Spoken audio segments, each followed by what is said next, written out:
ఉద్యోగుల పెన్షన్ పథకం ఈపీఎస్ 95 కింద కనీస పెన్షన్‌ను రూ. 1000 నుంచి 7,500కి పెంచాలనే డిమాండ్‌పై కేంద్ర ప్రభుత్వం పార్లమెంటు వేదికగా మరోసారి తన గళాన్ని వినిపించింది.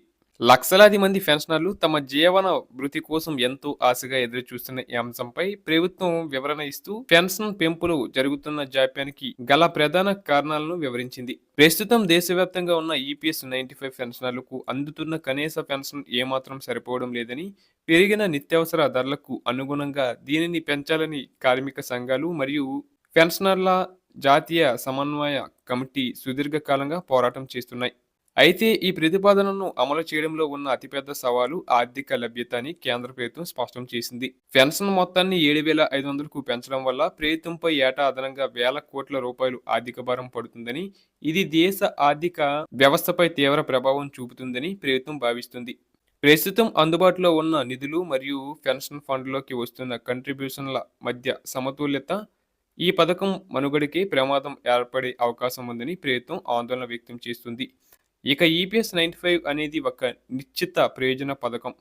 అంటే ఇందులో జమ అయ్యే నిధుల ఆధారంగానే లబ్ధిదారులకు పెన్షన్ చెల్లిస్తారు. ఒకవేళ పెన్షన్ మొత్తాన్ని అమాంతంగా పెంచితే నిధుల కొరత ఏర్పడే పథకం కుప్పకూలే ప్రమాదం ఉందని, అందుకే ఆర్థిక మంత్రిత్వ శాఖ మరియు కార్మిక శాఖలు చాలా జాగ్రత్తగా అడుగులు వేస్తున్నాయని ప్రభుత్వం వివరించింది. ఇప్పటికే ప్రభుత్వం కనీస పెన్షన్ కోసం బడ్జెట్ నుంచి భారీగా సబ్సిడీని అందిస్తుందని, మరింత పెంపు కావాలంటే అదనపు బడ్జెట్ కేటాయింపులు అవసరమవుతాయని పేర్కొంది.